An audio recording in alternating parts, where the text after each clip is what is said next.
What is going on, guys? My name is The Rose, and reacquainted with co-founder of Black Sakura, Cypher. It is Friday, January 26th, 2018, and today we're going to go over quite a bit of stuff. We're going to be all over the board today, from net neutrality to Twitch versus YouTube to some video game news. And, so follow me on Facebook and Twitter and Twitch. Subscribe to the YouTube channel for more of the Game Corner podcast every week. Check out Black Sakura on Facebook, and please check out and follow voice actress Erin Fitzgerald on Facebook, Twitter, Twitch, and her website. All the links are down in the description box that you'll ever need down below, as always. So, remember last week when we were talking about the Dragon Ball FighterZ beta and how the PS4 players got that extra day to play online and the Xbox players didn't? Yeah. Well, it turns out the Xbox players actually did get their extra day. They got theirs on Wednesday. Okay. So, we were saying how it kind of wasn't fair. Well, at least it ended up being fair. So yeah, that is at least fair. Okay, so apparently, right? To give some backstory to this, before the podcast, both you and myself got Dragon Ball FighterZ early. Oh, yeah. And I'm playing it as we speak. Like, as we record, I'm currently playing my copy. And apparently the game, I thought it was online only because it boots you into an online lobby. But if you don't have an internet connection, it will boot in an offline mode because I just disconnected my PS4 from the internet so we could record. Oh, that's good. Good to know. Yeah, that's really good. Because I was going to bitch and moan about that. Dude, I traded in like 8 games to get my copy to help pay for it. I got $91 in change from GameStop. That's fucking awesome. So I had enough money to buy the season pass because there's 8 characters scheduled for the season pass. Okay. And we figure, the 8 characters without the season pass is probably going to cost like $50. And the season pass was like $30, so I said, why not? Fuck it, I have the money, might as well do it.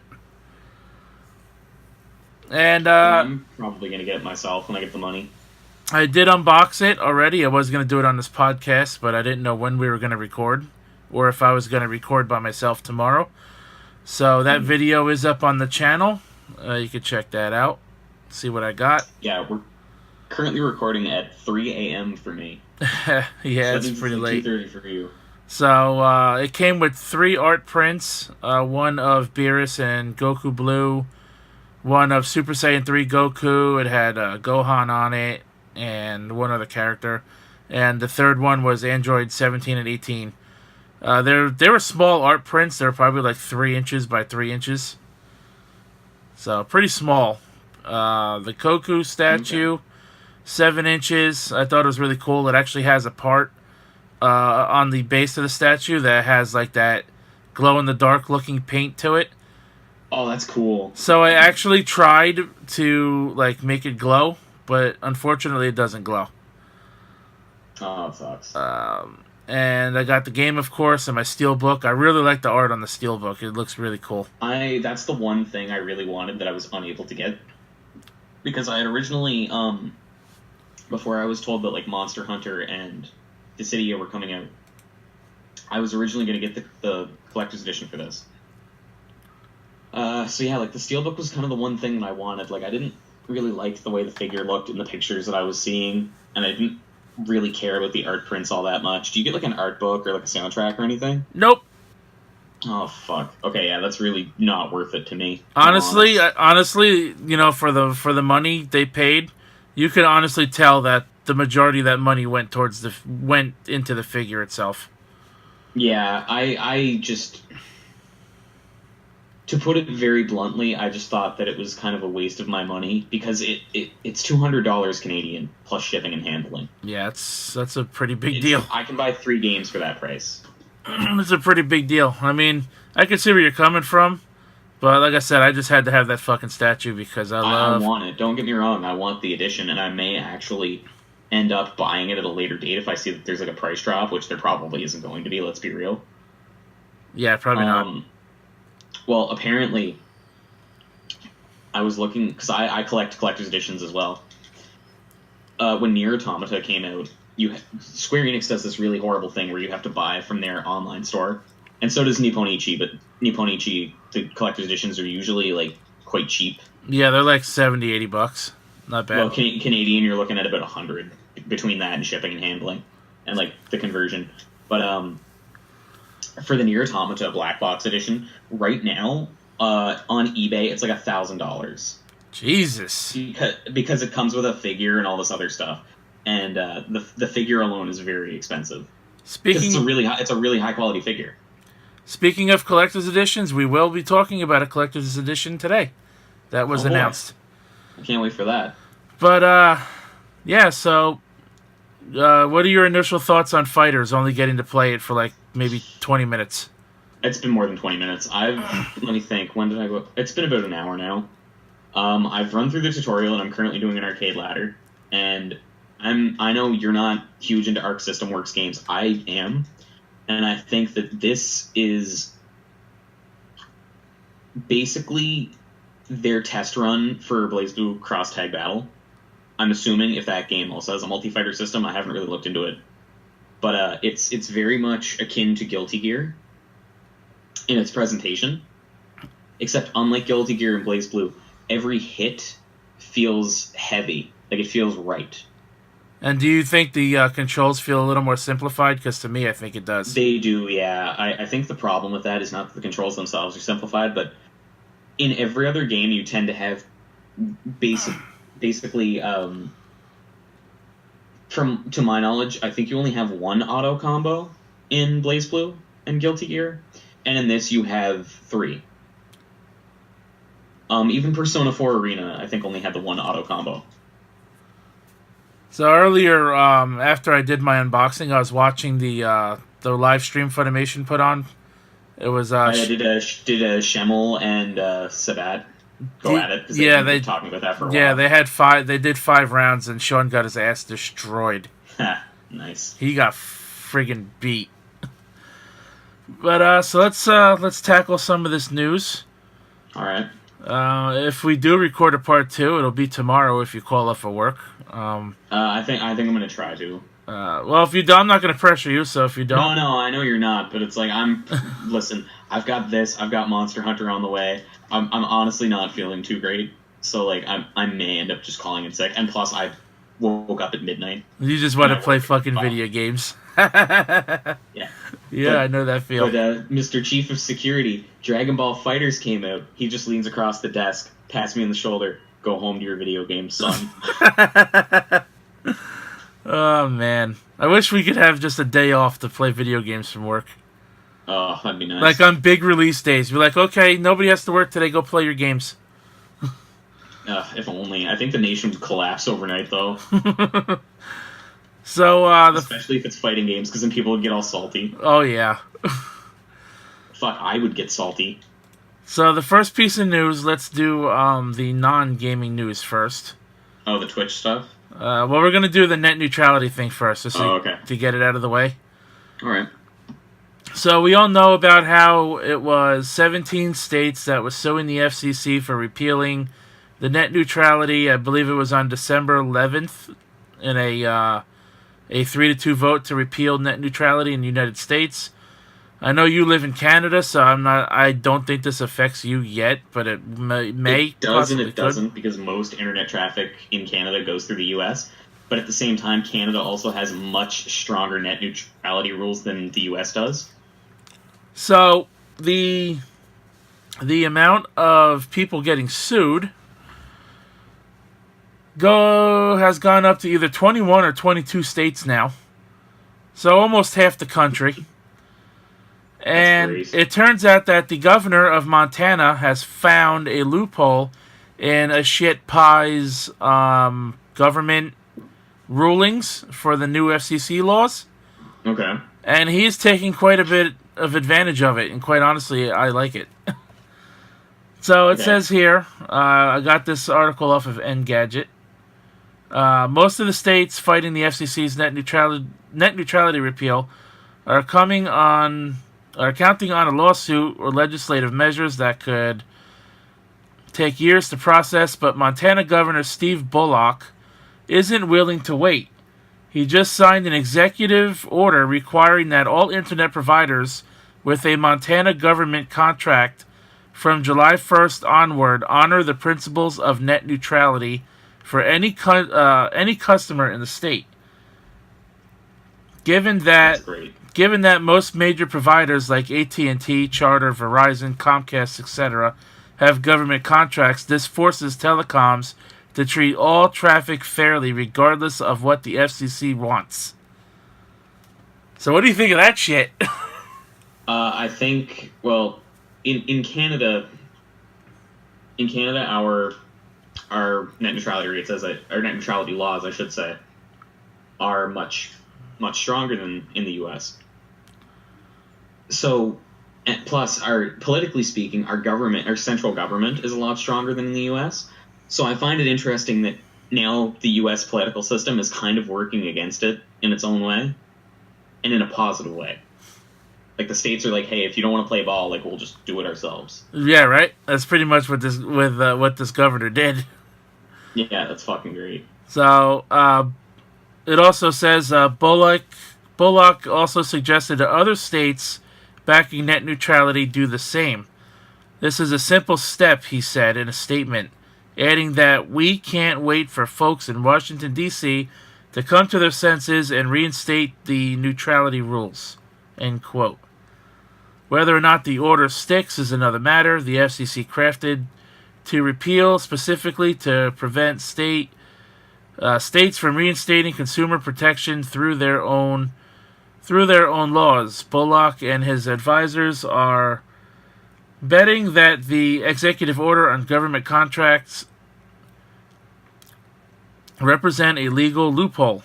This isn't a law as such. It is a regulating government contracts, not the providers directly.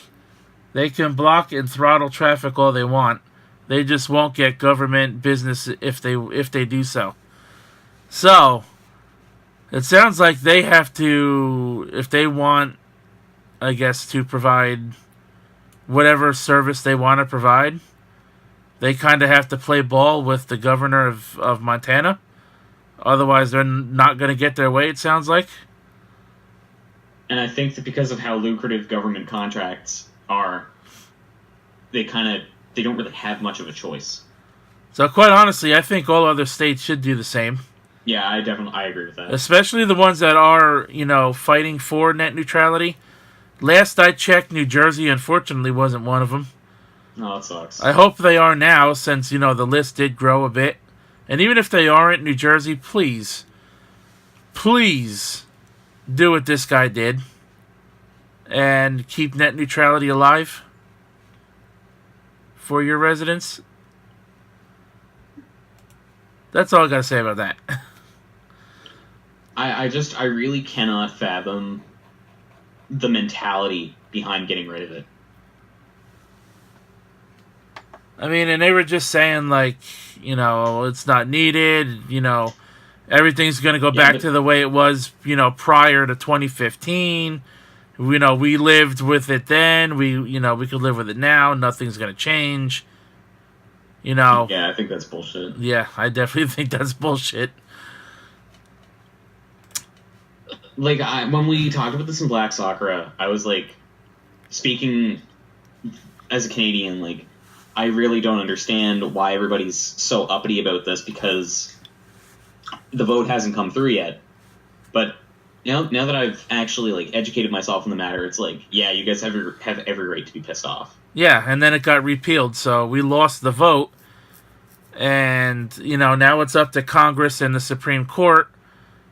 And who knows how long that's going to take. Meanwhile, I don't know if they can strip net neutrality until, if they can strip it before it goes to court, or if they have to wait until it goes to court.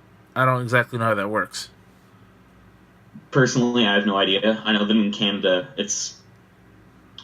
we don't really, I don't know what our regulatory body is, but I know for a fact that anytime a bill gets passed, it has to go through all of the Department of Justice, and it needs to be signed off by the Governor General of the country, which is just a formality, realistically speaking. That's how I think it has to be done, too. I think it has to go through the the Congress and the Supreme Courts, because then it has to be signed off on, like you said. I think the USA does it the same way. Yeah. And so far, I can honestly say I haven't seen any changes to my Comcast bill, thankfully. So Which far. Is good. Yeah, so far. So, Being the keyword here. the second internet battle that we're going to get into. Twitch versus YouTube. Twitch versus YouTube. This is going to be interesting. Oh, boy. Twitch recently announced a new video producer tools available. Some creators have a passion for making videos on their own terms. Finding the right shot, editing the perfect scene, yada yada. And feeling like the success in the hands of others other than their own can be discouraging. We're not cool with that. Basically they just took a shot at YouTube, like, hey, yeah, that's pretty great. You're screwing them over, sort of. So we're gonna give them as much control as possible. Yeah, it says here, Video Producer is a set of tools that enables creators to bring the exciting community experiences Twitch is known for to produced videos. Whether they pre-record all their content or they're a streamer who'd like to easily repurpose and promote their videos, Twitch Video Producer can help. So I find this interesting, and it says here one of its features is which we teased at TwitchCon last year is called Premiere. Premieres let creators schedule a first viewing event around an uploaded video. Think of it like opening night for a movie. Creators can even add countdown intros to build up excitement as the crowd builds up. Something I think I could utilize for my extra live streams. Definitely. I also think that that really cuts out like the middleman, because I know a lot of like Team 4-Star, I think, used to do premieres of stuff. And I know Screw Attack does as well. So at the very least, it's clear to me that like they've cut out kind of the middle person, and now you don't have to schedule it through YouTube. If you're going live on Twitch, you can just be like, hey, the video starts in like 20 minutes. Right. And it says, everyone's going to get notified beforehand too. Yeah, which is great. It says premieres will give everyone a chance to break out the popcorn, both literally and digitally, with our new popcorn emote, which is available from now through February. Creators can also rebroadcast existing videos as reruns, so they can relive their best moments, show off a video to new viewers for the first time, or just replay videos whenever they feel like it. I think that's pretty cool. Now, there are some questions here that I'm going to go through. Okay. There is an FAQ, so I'm going to go through some of this FAQ. Question: how will viewers visually distinguish channels for live, premieres, and reruns?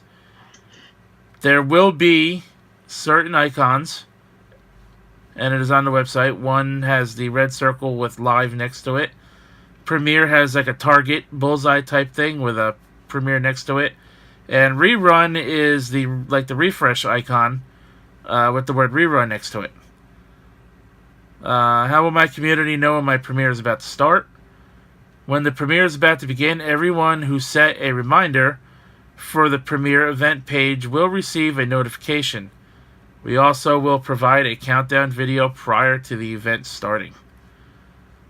Let's see. Do all uploads have to be premiered? Yes. We want every... I'm sorry, go ahead. That's one thing I don't like. I was going to say, that's one thing that I don't really like, is like give people the option if they want to premiere it or not. Right. It says, we want every new video to get an exciting debut, which is why setting up a premiere is part of the new video publishing flow. That being said, if a premiere... I skipped ahead. That being said, if you want your video to be available as soon as possible, you can schedule your premiere to be at the earliest half-hour increment after your video finishes. For example, if your video finishes uploading at 12:22 p.m., you can schedule your premiere for 12:30 p.m. What kind of monetization options are available for broadcasted through video producer?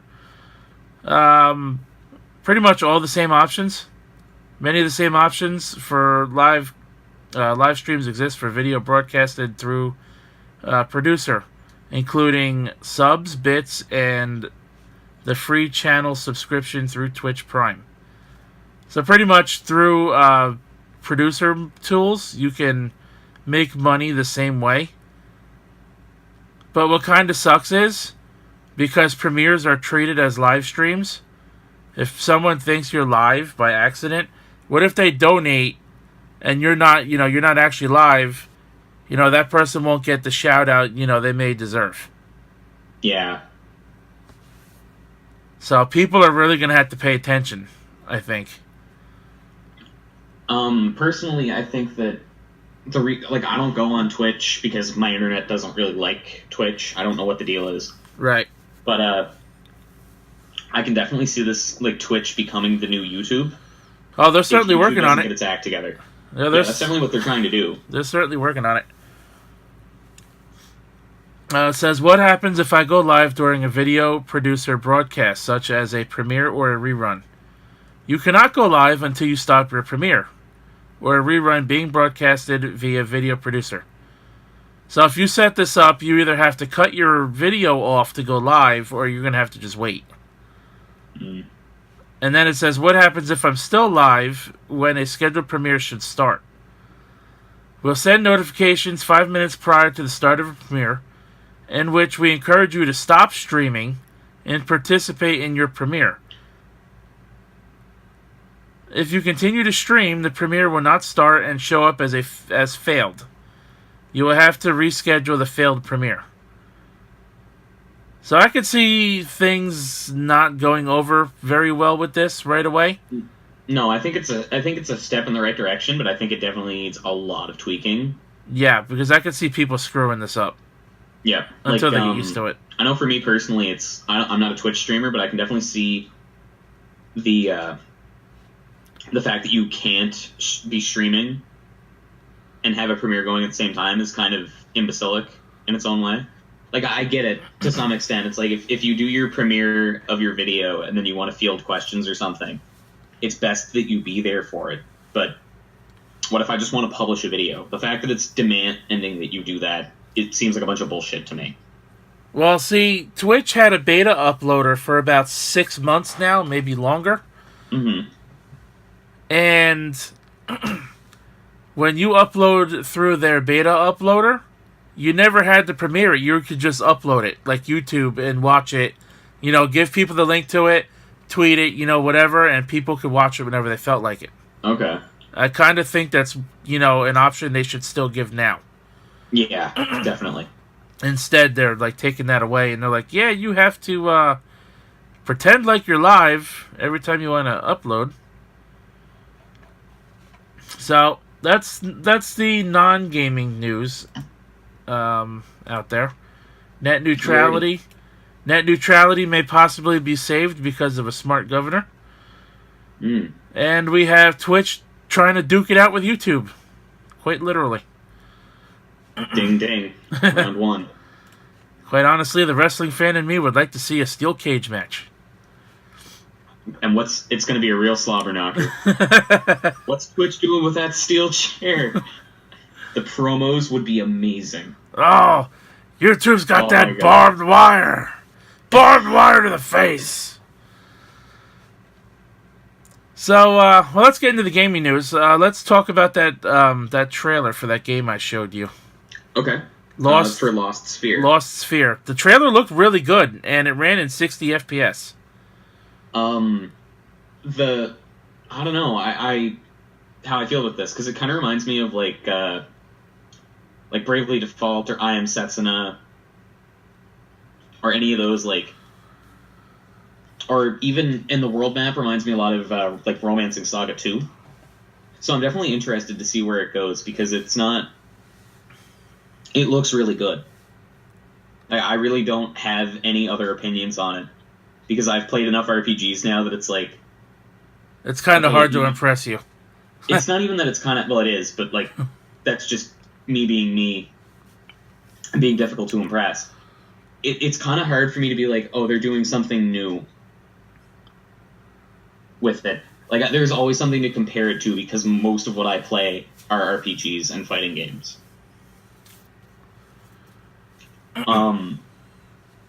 It's kind of like the comparison I was going to use is like some people will watch Seinfeld and they'll be like, Seinfeld's not funny, and that's personally I think Seinfeld is unfunny, but it's because Seinfeld introduced a lot of stuff that modern sitcoms do now. Right. So it's not. It was new and fresh at the time, and it's definitely very clever, but it's been overused to the point where it's like, oh, it's just a thing that exists. Right. Yep. And that's kind of the same thing with this. It's like the fact that I can immediately come out and compare to those two things is no detriment to the game itself. It's just like, oh, I've seen this before.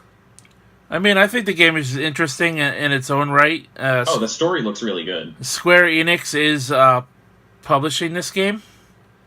I forgot who's developing it. And as of right now, I don't think it's on the Xbox One because Xbox did not upload a trailer.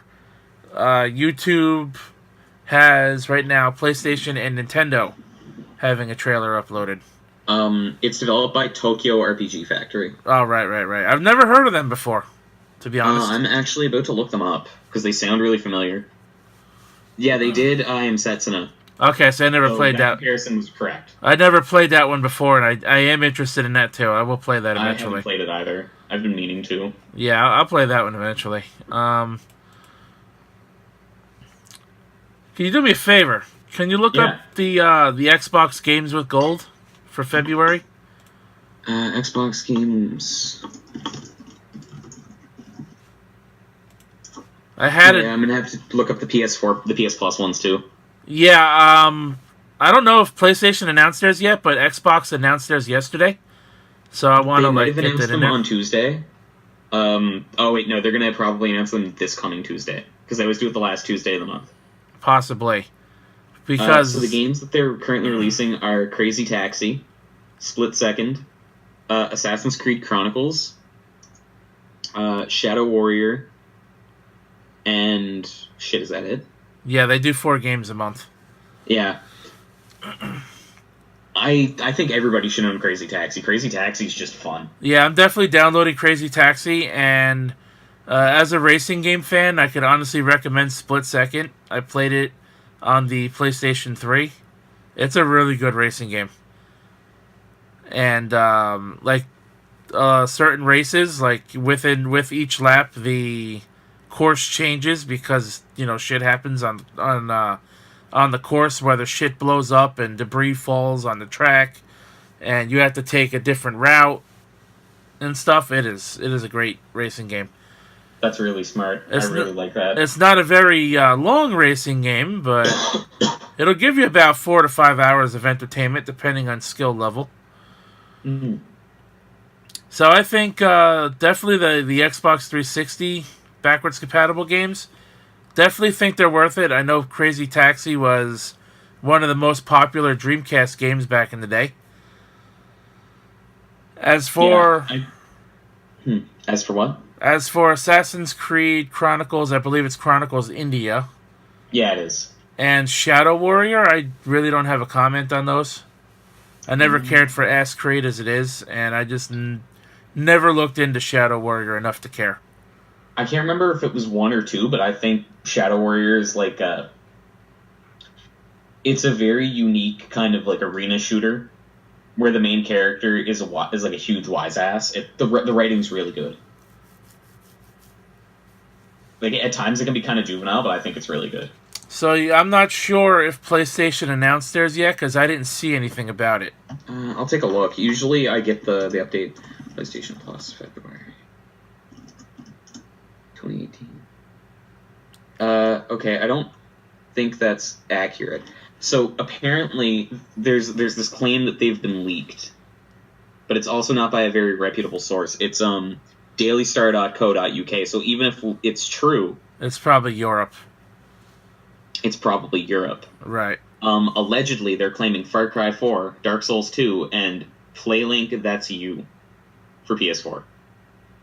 Well, the first 2 titles are pretty, I would say, heavyweight titles. I don't necessarily think they're going to give away 2 top tier titles No, for free. I don't think so.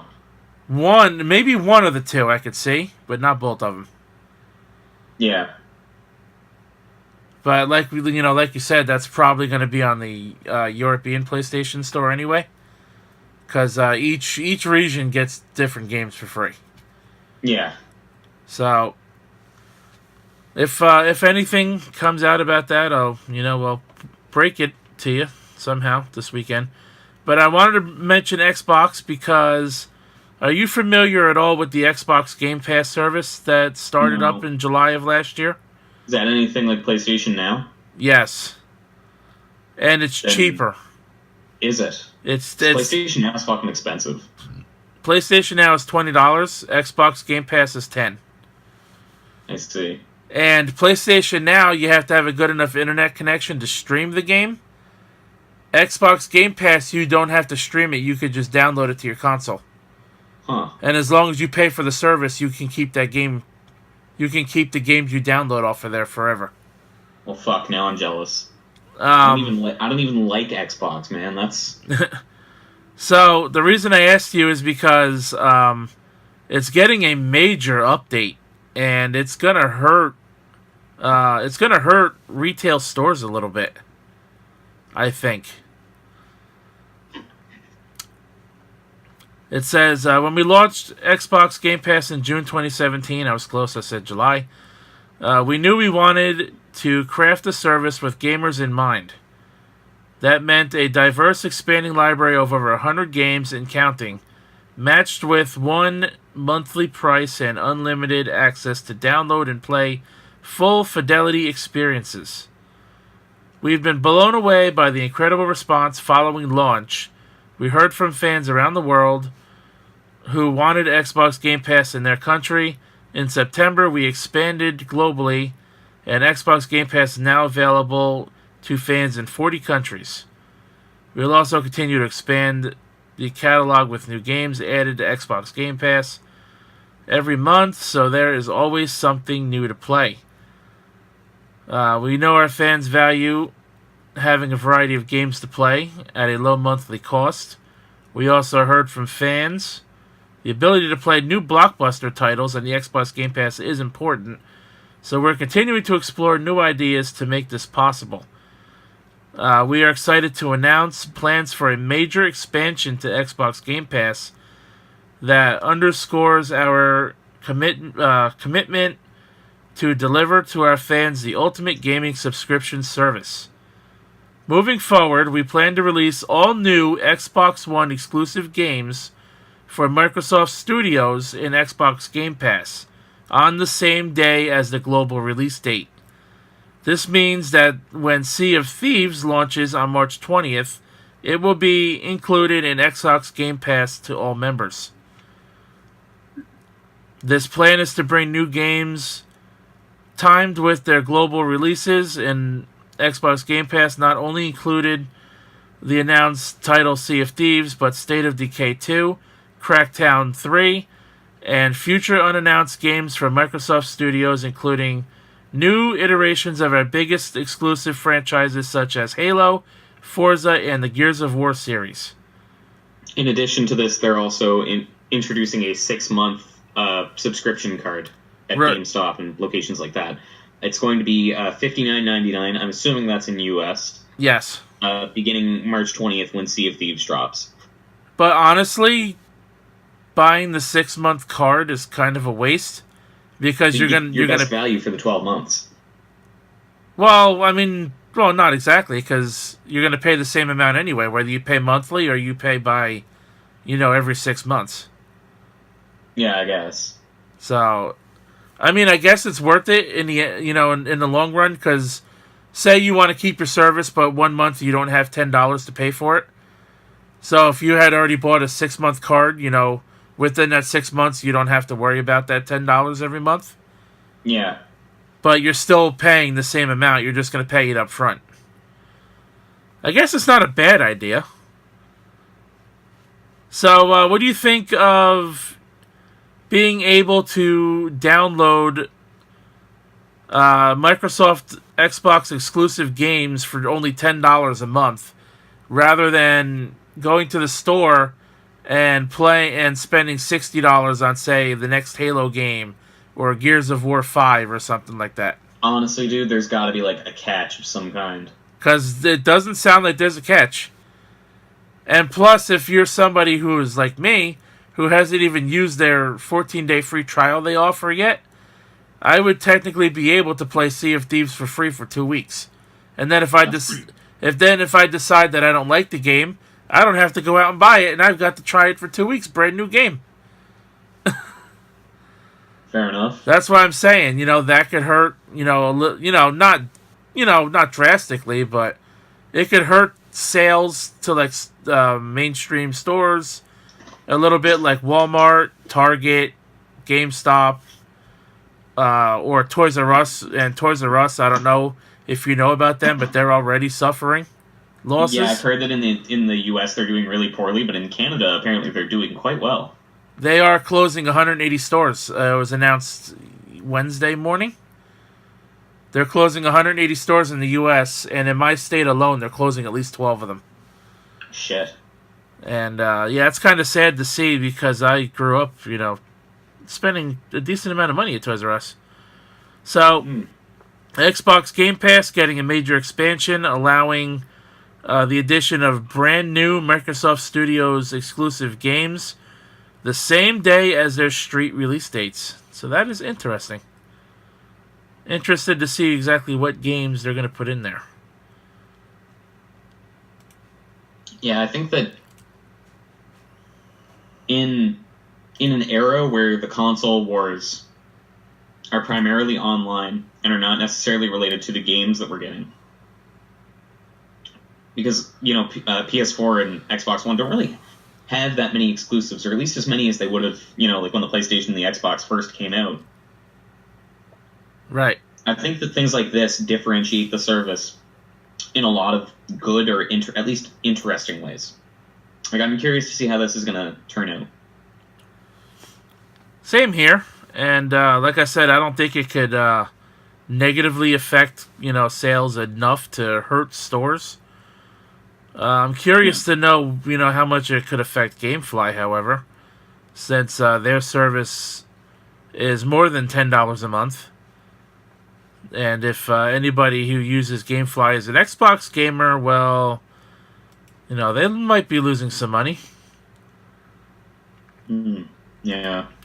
So, we mentioned Square Enix before, so let's mention them again. Okay, so apparently the City of Final Fantasy NT is getting a day one update. And the following things are included. So you can switch control settings for circle and X. There's English voice acting and subtitles for various languages, including English, French, Italian, German, and Spanish. You can switch L1, R1, and L2, R2 in the settings menu. You can get custom rooms for online play. The gil reward from battles has been vastly increased. If disconnected before the briefing screen against your opponents, you will no longer be penalized, which I think is huge. Like, I think that's very necessary for fairness. Players will get to rank up offline classes easier. Your CPU allies will also rank up, making battles easier as well. And finally, when matchmaking against opponents, online IDs will no longer be listed under voice chat, but instead in the briefing screen. However, these are update notes from Japan. So it's likely that we'll likely get these as a day one patch, but it's not 100% guaranteed. I mean, they could release it as a worldwide patch. Yeah. The game's not out yet, right? It comes out next week, I think? The 30th. Yeah, so next Tuesday. Yeah. So I get mine between, I think it's Thursday and the next Tuesday. Well, I mean, I hope they release that as a worldwide patch.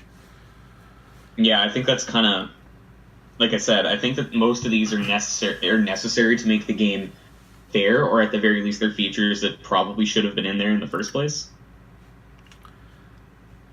So, to be honest, I don't know much about the game. I got bored of it in like 10 minutes.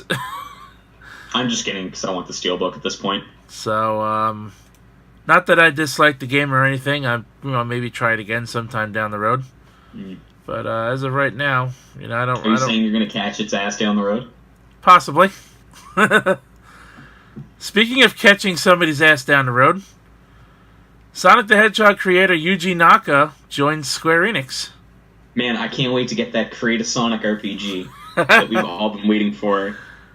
What I want is I want Final Fantasy 15, but I want Noctis to be replaced with Sonic. Yuji Naka, one of the three main creators of Sonic the Hedgehog, who has worked as a programmer and producer for the series, announced on Twitter that he has joined Square Enix sometime earlier in the month. Yuji Naka first joined Sega back in 1983, where he worked as a programmer on titles such as Alex Kidd, Phantasy Star, and more. He was the lead programmer for the Sonic the Hedgehog games and continued working on series as the leader of the Sonic team until his departure in 2006. Well, no wonder why their games have sucked ever since. Where he founded an independent game development company called Probe, known for developing titles such as Digimon Adventure on PSP and more recently Rhodia the Sky Soldier. Now that Naka-san is part of Square Enix, should be fun to see what kind of titles he comes up with next. And well, I think what's going to happen is we're going to get Speedy the Porcupine. And he'll be red. And he'll wear a lot of belts because Tetsuya Nomura will also have a hand in character design. In all seriousness, I'm curious to see where this goes. I haven't played any of his, at least as far as I know, I haven't played any of his releases since he left Sonic Team. I mean, could you imagine if he somehow got Square Enix to team up with Sega for a fucking Sonic game? Yeah, that it could be terrible on two fronts. Or it could be really good, since Square Enix does put out pretty good quality shit. I'm still salty about Final Fantasy 15. Quite honestly, I think if a Sonic game was to ever be co-published by Square Enix, I think the graphics will be the best they've ever been, that's for sure. Oh, definitely. So here's his tweet, just for reference. Yuji Naka says on Twitter, "Just a quick note to let you all know I joined Square Enix in January. I'm joining game development as before and strive to develop a game at Square Enix. I aim to develop an enjoyable game. Please look forward to it." I should hope you're aiming to develop an enjoyable game. You wouldn't want to develop a shitty game. That's true. Because that just wouldn't be fun. But yeah, I'm interested Final to see. Fantasy 06. I'm curious to see where that goes and what game he's going to be working on. Knowing Square Enix is going to be an RPG of some type. Yeah, probably. So what do we got here? A couple more things. 3 more things to be announced. Let's talk about this God of War Stone Mason Collector's Edition. All right, let me open that link because apparently I didn't actually open it earlier. $150 US, and it comes with a lot of stuff, and it's all listed here below. Stone Mason Edition includes the full game. I should hope so. A 9-inch Kratos and Atreus statue by Gentle Giant. Limited steelbook case. That would be the object on the right behind the statue. Oh, that looks really good. 2-inch Holdra Brothers carvings. That would be those little miniature fucks next to the statue. Neat. An exclusive lithograph. Yeah, that's the art print. Yeah, okay, so that's the art print in front of the box, right? Yeah, you also get a cloth map, a stonemason's ring, a Mimir's head talking keychain, and then a 2-inch horse and troll carvings. And that's the little carving things here you see on the blue rectangular thing. Yeah. I think that's a lot, but I also think a lot of it's kind of unnecessary. Like, I like feelies. It just seems like that's a lot of stuff. Like, if I was to buy this, I wouldn't use or have a room to display. I think the map looks pretty cool, though. I like those, kinds of Yeah, things. co-op maps are really neat.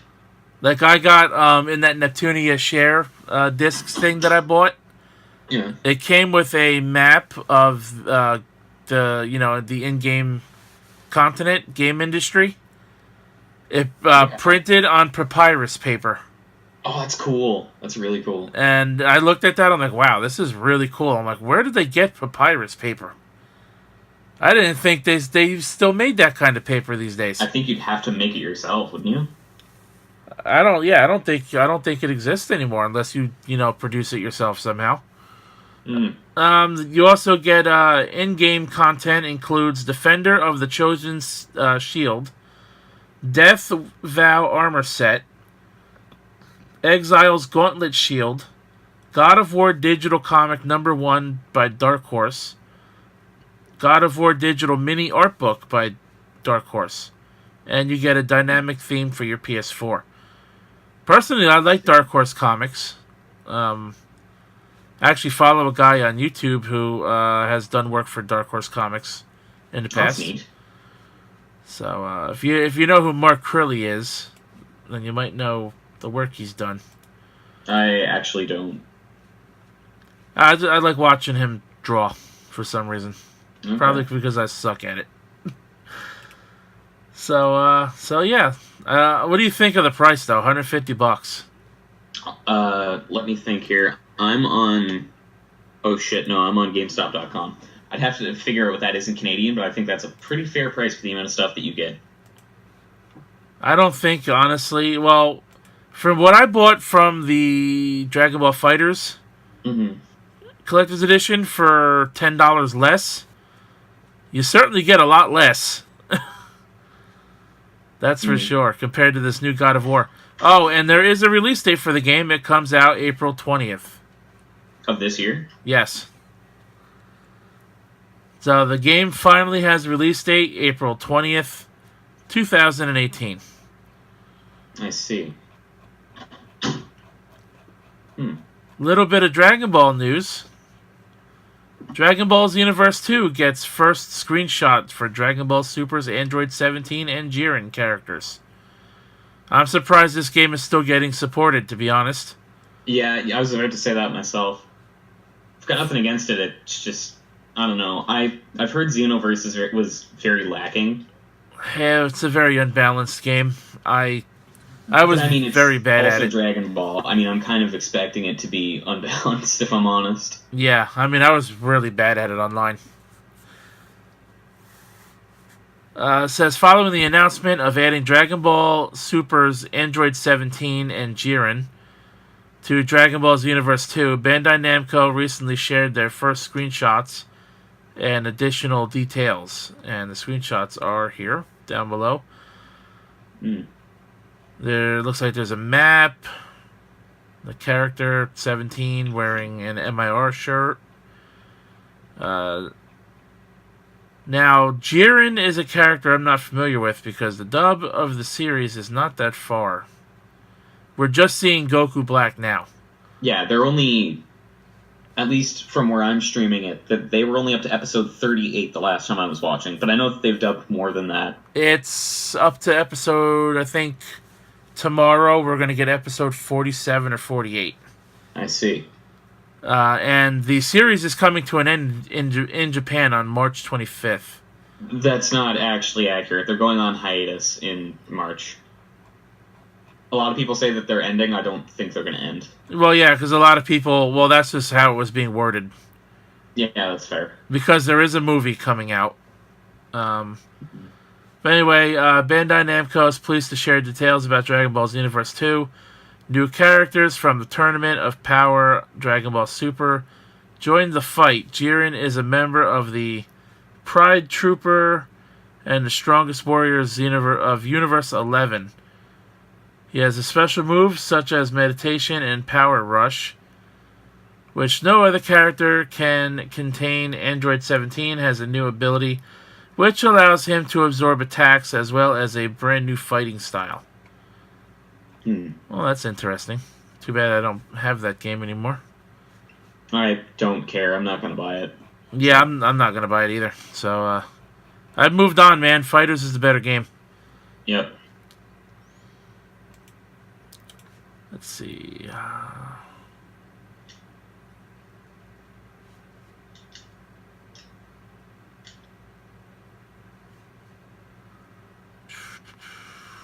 We do have one more thing here. I'm just looking for...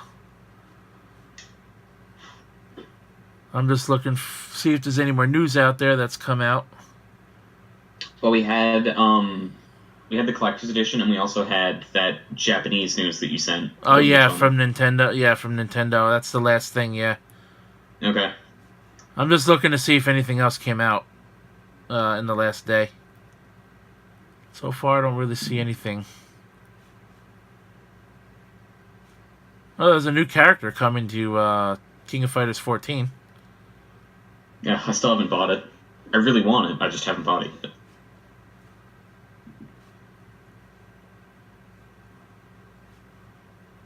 So yeah, regarding Miitomo, now keep in mind that this is from Nintendo's Japanese website, so the translation is not great. I was just gonna say that it's gonna be off. It's Google Translate. It's going to be pretty fucking terrible. It says, "Thank you very much for your continued patronage. We recently decided to terminate Miitomo on May 9th, 2018. The service started distribution in March 17th, 2016. And it will be at 4 p.m. Japan time, which I believe is 4 a.m. our time on the 8th? Yes. Or no, it's something like that? Yeah, 4 p.m. No, it's 4 a.m. our time on the 9th as well, right? Well, how do time zones work? I'm 13 hours behind Japan. You're 12 hours behind Japan. Okay. So it would be 4 p.m. for you. It would be 3 p.m. for me. Yeah. So anyway, it says here, with the termination of this service, we have also closed the sale of Miitomo coins at 10 a.m. on Thursday, January 25th, 2018. In the future, we plan to offer Miitomo coins and game tickets as login bonuses so that you can enjoy Shop and Otoshi-mi until the end of the service. We are sorry to customers who have enjoyed this. Thank you for your understanding. In addition, we will issue a refund of unused paid Miitomo coins after the service has been terminated according to laws and ordinances. For details of these procedures, we ask that you look at the official Miitomo website after the service has concluded. So, personally, I never used the Miitomo app, but I knew it got really popular for a while. I've never even heard of it. Like I said, I have heard of it. I just never used it. It's kind of just like an app where you just like meet people and just interact with them. Okay. Kind of like a social media friendly Nintendo experience. And you got to customize your Mii, and obviously you got to buy stuff for your Mii, like clothing stuff, accessories. Okay. As far as how the coins and stuff work, I have no idea. Personally, no idea myself, nor do I care. Personally, yeah, I've never looked into it enough. But to anybody who enjoys the app or did enjoy it and have maybe not gone back to the app for a while, maybe you should. Maybe you should go back to it, for old time's sake, at least one more time within the next couple of months. Because you only have a little over 3 months before it's closed. I was about to say, I'm personally quite curious as to whether that refund applies to the States as well, because I don't know what U.S. business law is like. Yeah, see, I really don't know. That's a good question. Well, I guess I'm sure even if they don't have to, Nintendo of America might be is probably decent enough to refund. Yeah, well, possible. To an extent. It's possible. I guess we'll find out more as time ticks on. Yeah, that's true. Surprisingly, we went through all that news a lot faster than I thought we would. Well, you thought this episode was going to be 2 hours. What time are we at right now? We're not even at an hour yet. Jesus, dude. Yeah. Honestly, I thought, this was going to be bigger. So, possible part 2? We don't know yet. I hope so. I really don't want to go to work tomorrow. I'm playing the story mode of Fighters now, and it's really good. Maybe maybe we can do like a collab review of Fighters tomorrow. Once we both get to play a decent amount of it. But if we do record tomorrow, it's going to be early because I'm going to be leaving my house at 6 p.m. to go to WWE Presents NXT Live in my area. So it's going to be a good show. That's cool. So I'm looking forward to that. I got my ticket before Christmas. They went on sale on December 8th, so I'm not missing this show for the world. But, so, you have any more thoughts on anything we talked about today? I think that Dragon Ball Fighters may not be the fighter we deserve, but it's certainly the one we need. Or whatever that Batman quote is. I also think that for any of you who might be interested, there is currently, I think we might have talked about this on an earlier podcast, or possibly after an episode. The SNK Heroines has their collector's edition up on Nipponichi for pre-order. Yeah, I'm definitely pre-ordering that bitch next week. Oh yeah, same here. Once I get my paycheck, I'm probably gonna splurge for that. So, and then once I get the game, depending on how fan servicey it is, I may end up splurging again. Oh my. Well, that'll be interesting. Well, hopefully we get to play through a fair amount of the game, and we could have a joint review of the game tomorrow. Well, I know for a fact that in about 4 hours, I'm going to make a post to my work Facebook page and be like, hey, can anyone take this shift? And if anyone does, basically I'm going to be playing Fighters for at least 4 hours.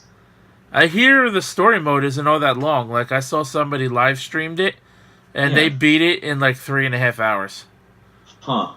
Well, I'm currently playing through the first arc, and it seems like a lot of it is just tutorial. Like, it's just, you don't have to play through the tutorial again if you've already done it. Right. But it gives you the tutorials anyway if you want them. It's probably a trophy requirement anyway. Actually, you know what? All the tutorials, yeah. Actually, you know what? Fuck it. Let's go over the trophy list. Fuck it. Let's expand this podcast because it's my goddamn podcast, and we're going to talk about whatever the hell I feel like talking about. Okay. So, I just got to find the P button here. I've got it. You get 1 for each arcade course you complete. You get 1 for completing arcade mode with an S rank. You get 1 for each story mode arc you complete. There's this thing in story called link level. I'm assuming that it's 20, 40, 60, or 20, 40, 100. I don't know what that is yet. I haven't really looked into it. Could trigger a special conversational sequence, which is basically just play through story mode until you get a cutscene. Play online mode. Then you get 1 for winning a tournament, 1 for completing every tutorial. Perform a combo that deals 5,000 or more damage in training mode. Complete 30 different combo challenges in practice mode. And then there's also 1 for 100 and 200. And then for playing 1, 10, and 20 ranked matches, acquiring 530,000 battle points in online mode. Oh, wait, go over that part again. How many battle points? 530,000. Holy shit, that's a lot. I don't even... The quotes for these are great, too. Like, for some of these later ones, like, that one is my power level is 530,000. That's interesting. Yeah, so play 10 casual matches. In arena match, there's 1 for 1 match and 1 for 10 matches. Oh, that's weird. They so they have 1 for like playing in spectator mode in arena match, but then after that it's play 1 casual match and play 20 casual matches, but they're not lumped in with the other world match stuff. One of which is play 10 casual matches. So the hidden trophies aren't known yet, it looks like. Mm-hmm. Sometimes those are leaked ahead of time, but apparently not today. Well, because I think some of them are kind of like a given. Like, there's 2 after the first story mode arc, so obviously those are probably going to be it. And then there's 2 other trophies that I don't actually know what they are. So going from the bottom, you get one for completing a quest tutorial, one for 7 quest tutorials. Acquire 1 million zenny throughout the course of your playtime. There's another one for 5 million zenny as well. Play 20 matches in arena mode. Yeah, 5 million zenny. Replay. Use a Z stamp while watching a replay channel. World match. Play 20 casual matches. Play 1 casual match. Observe 1 arena match. Play 10 arena matches. Play 1 arena match. World match. I wonder if that's ranked. Oh, no, it's not. I think that's ranked. No, it's not. It says world match. Play 10 casual matches. 530,000 EP. 20 ranked matches. 10 ranked matches. 1 ranked match.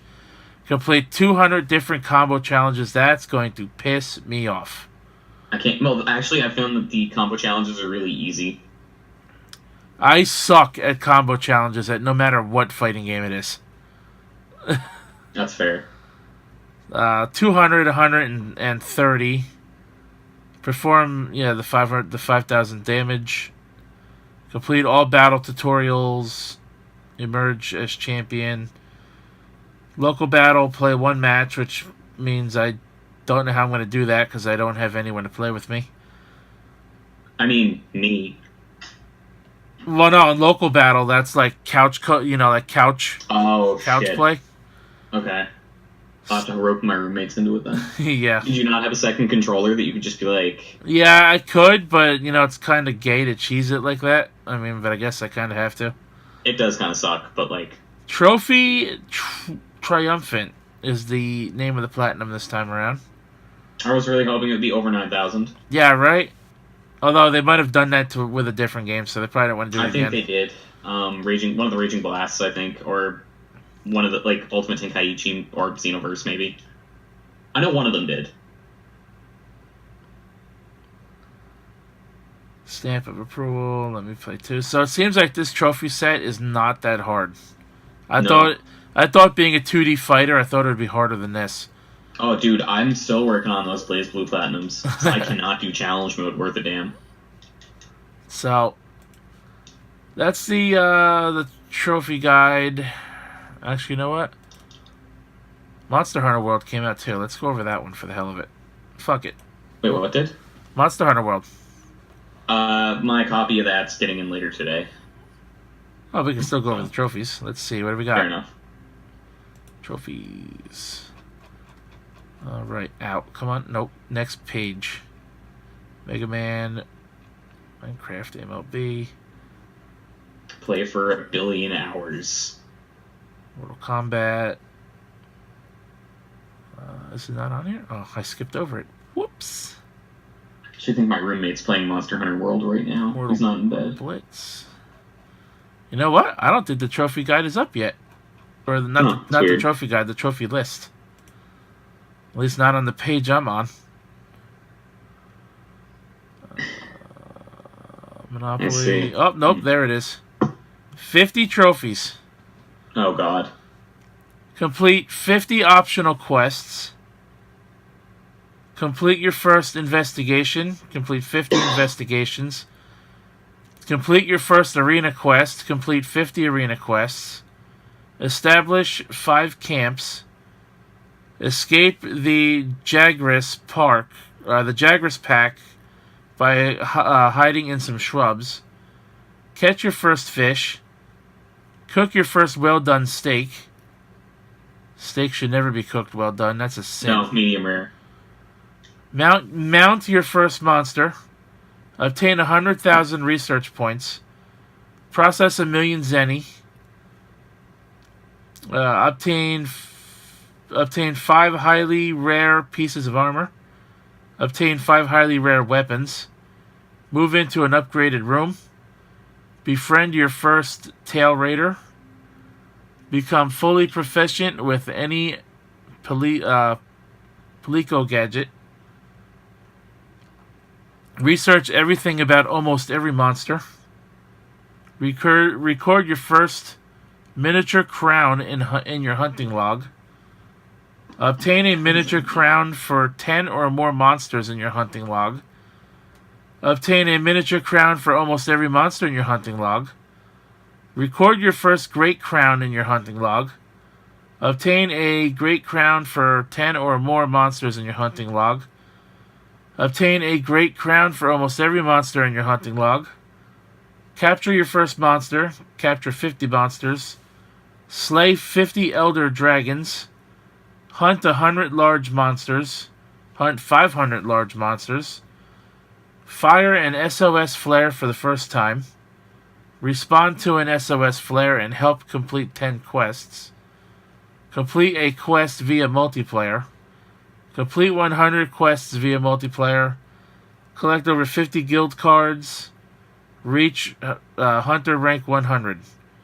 And there are 1, 2, 3, 4, 5, 6, 7, 8, 9, 10, 11, 12, 13, 14 secret trophies that currently are unknown. Huh. So that's going to take a long ass time. So for those of you who just picked up Dragon Ball or Monster Hunter or both, those are the trophy sets if you are interested in getting the trophies that you will have to go for. Yeah. Before we end this, if anybody wants to have a match in Fighters or play some Monhun when that comes out, add me on PSN at Long Winter Cipher, all one word. I'll put that in the video description as well. Perfect. I'll put mine in there as well if you want to fight me in Dragon Ball. Me IRL. If you want to fight me in Dragon Ball, you know my PSN is Savior Rose Dragon. Feel free to send me a message. If you do send me a message, a friend invite or a game invite, send me a message. Say YouTube or Game Corner or Game YouTube Corner sucks. Podcast. Say demonetize this. Yeah, there you go. Say demonetize this to either myself or Cypher, and we'll know that you're interested in playing with us. Yeah. Demonetize this. That's the code word. So we'll put our PSN names in the description box below. So look for that, as well as checking out Black Sakura on Facebook, Erin Fitzgerald on her website, her Twitch, her Twitter, her Facebook accounts, as well as check me out on Facebook and Twitter. Follow me on YouTube and Twitch. I'd greatly appreciate it. I am currently 8 followers away from getting the affiliate on Twitch, so I will be streaming on Twitch quite a bit in the near future. I think I'm going to focus more on Twitch streaming than YouTube streaming, since, losing monetization, it's really not going to matter, right now, my numbers for a while on YouTube. So, that being said, Cypher, if you don't have anything else to add, then No, I guess we will call this part 1. Possible part 2 coming tomorrow. If not, Fuck, I then hope so. I'll be streaming on Sunday, and if there's any interesting news, I will talk about it in my stream. So, thanks for watching this podcast, you guys. I thought it'd be longer than this. My name is The Rose, and for Cypher, who is back, until next time, thanks for watching, and we'll catch your ass down the road.